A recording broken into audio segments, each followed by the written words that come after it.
What's up, everyone? Mike from What the Fun. This debate section is from our latest episode of Test Your Might, the weekly video game debate show. The full episode is found on any podcast app of choice, with Apple and Spotify links down below. Thanks for watching. Enjoy.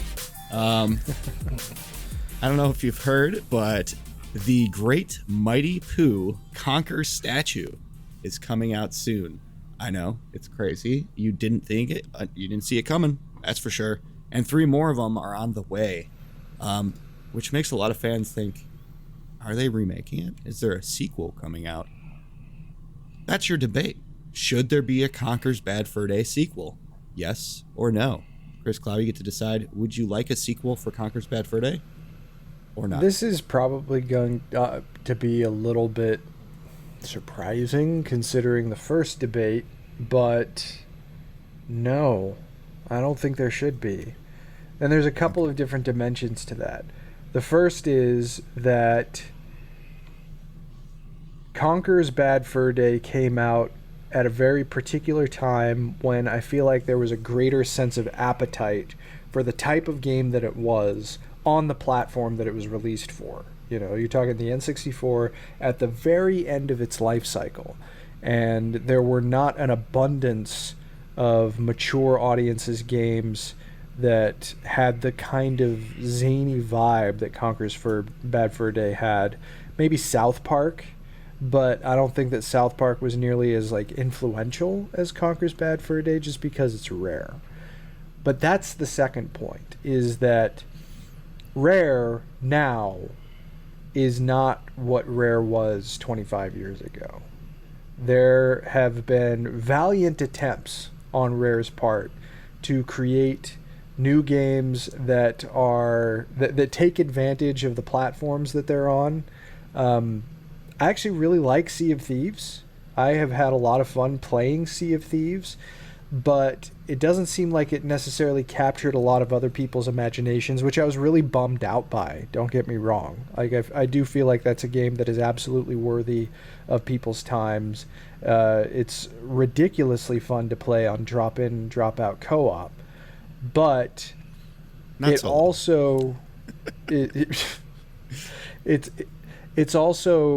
indicative of where the studio's strengths and weaknesses are now. You know, I mean, granted, you know, a fair amount of this might be Microsoft's fault. You know, applying Rare and its talents to games and concepts that don't take full advantage of what the creativity of the studio used to look like. But now that we are over 20 years into a partnership between both of those organizations, and we've seen what Rare's output has been, it's reliable, but it is not revolutionary like it used to be. So reviving long dormant franchises, in some cases it's worked okay for them, but in other cases it really hasn't. You know, I don't know if Perfect Dark Zero holds much of a candle to the original, or at least the conception of the original as people originally played it. So if you announced a second Conker game, I think that you would certainly get people excited, and I know that people would probably play it, especially since it would probably be a day one Game Pass release. But whether or not that is the key to getting Rare back to its former glory, I just don't see that happening. Oh, man. You know, Chris, that was all wonderfully and beautifully said. But again, I couldn't disagree more. Or maybe I could, but it doesn't matter. It's immaterial. The point is that there should be a sequel. And it doesn't, just because it's a sequel in the franchise, it doesn't mean that it has to be use the template of the first game and the sophomoric humor of the first game and just transfer it to the present day. It's got to evolve, right? And just because Rare made the first one doesn't mean that Rare needs to make the sequel. Right? Rare is owned by Microsoft now, and Microsoft has, if there's one thing that Microsoft has now, It's game studios. So we don't need to have Rare do it. They did what they needed to do when they did it. And now there's a chance and an opportunity for someone else to take this IP and do something different with it. PlayStation has a couple of really great platformers, not the least of which is Insomniac's Ratchet and Clank. Incredible platformer. Microsoft doesn't have anything on that level to present to their gamers. And here is an IP. You didn't play Super Lucky's Tale? Right, yeah, well, yeah, or Super Lucky's Tale too. Here's an opportunity for Microsoft, for Xbox, to present to their gamers a platformer that is worthy of them, that is funny, that is irreverent, that is punching down a little, but not in the same ways that it did 20 years ago. But because it was 20 years ago, there are players, like some of whom may be on this panel, that played that game maybe before they were supposed to, maybe before, a few years earlier than maybe they should have. And that was part of the appeal, right? That was part of the appeal. The appeal now will be nostalgia. That is the theme of this episode, is now I'm more than old enough, right? I've experienced all of the things that were taboo in that game. And so now I can look back on even the things that seem risque, and they'll be kind of kitschy or cute or folksy now, because that is who I am as a person, as a result of a generation of life experiences. And now I can play this game and say, oh, I remember when it did this. I love what they're doing right now. It is the perfect time for an Xbox game studio to give us a Conker's sequel. Look, there's all the potential in the world for a revival of Conker's Bad Fur Day to be Force Awakens to its franchise, right?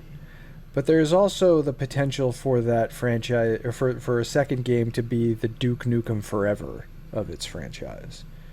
And when you look at some of the additional studios that Microsoft is going to have access to after the acquisition closes, or is likely to close, then the immediate potential candidate that comes to mind is Toys for Bob. Toys for Bob created the remasters of the Spyro games. They created the remasters of Crash Bandicoot. And then, after they did the remasters for Crash and Crash Team Racing, they put out Crash 4 and tried to capture that lightning in a bottle again. And I don't know if they succeeded as well as they could have. There is something to be said about having a fresh pair of eyes on it, but I do think that there is also the potential for additional backlash if it's not Rare that's involved. Purists of the original game might not see it as a legitimate extension of the series if it is not Rare that is creating the game. They'll get over it. And they might, or they might not. And when you compare, like the World of Warcraft thing is a good example, actually, just because that is a game that I think warrants a sequel, because the original experience is designed to be played on an ongoing basis, whereas Conker's Bad Fur Day was a done in one. You sat down, you played it, you beat it, great. If there's another one, cool, but if not, that's the core experience, whereas WoW is an ongoing thing that's designed to go in perpetuity, ideally, and it has. 20 years, I think that counts. But if the intention is to create a game in the same mold of the original, in the case of Conker's Bad Fur Day, then it's already got a bit of a hobbled potential perspective on what's going to color the development of a sequel.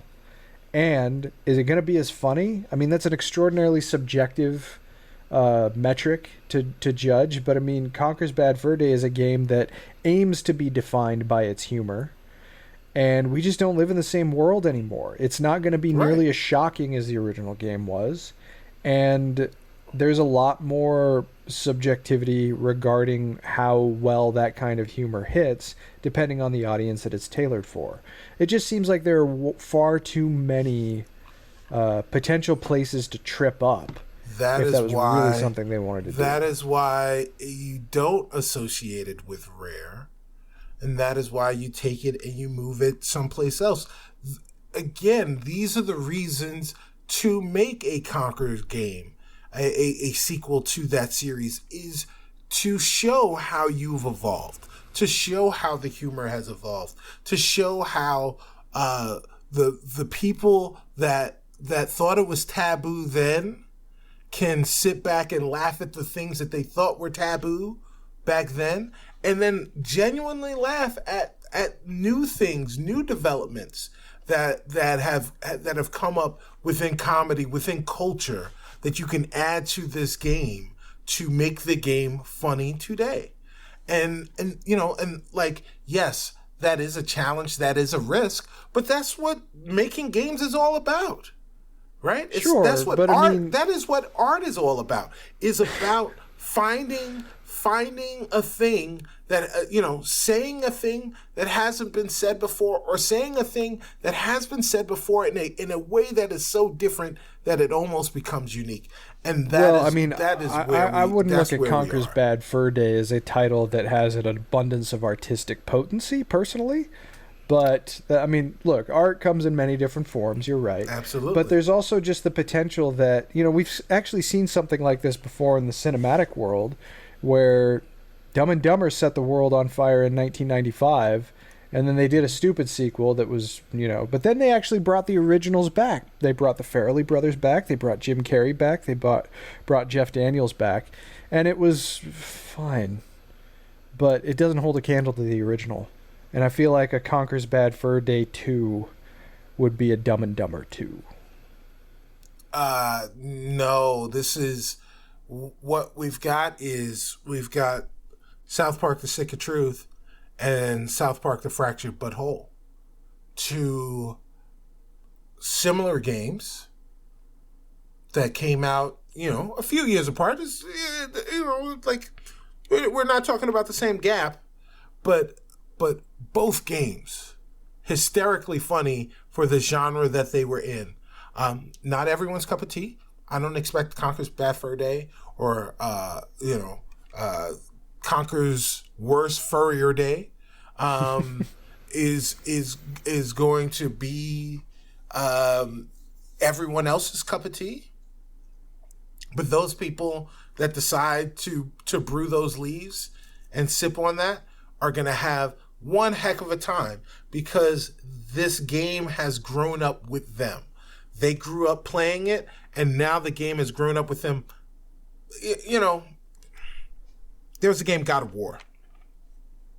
God of War was a very different game back when the people that made the new God of War played the original God of War. And they made a completely different game, but it appealed to those people that did play that game, the original. They love the new one. You know why? Because while they grew up playing that game, this game grew up and they played that game as well. And that's what you're going to get with Conker. That is what we're going to see, because the people that are making the game are going to be just like you.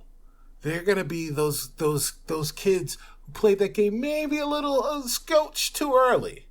And they are going to be able to capture that feeling of, maybe I'm playing something that I probably shouldn't be playing, but I'm loving every moment of it, and put that in the new game in very new ways, and new and exciting and unexpected ways.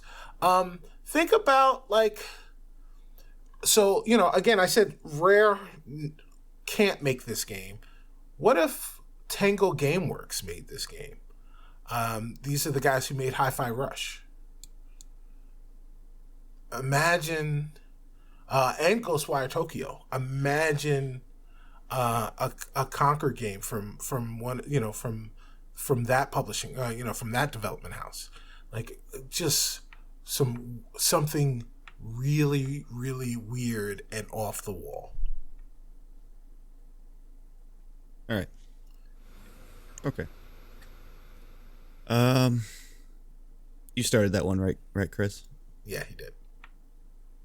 Right, and I finished it. Everyone got equals. God, it's very tough for this because even if fans want it, they haven't announced anything or said anything. It's like Banjo, right? You got a fan base. People are screaming for it. They're yelping for a new Banjo. But Banjo has said that there isn't one coming. So, or in the near future, or whatever he said. That's also Rare.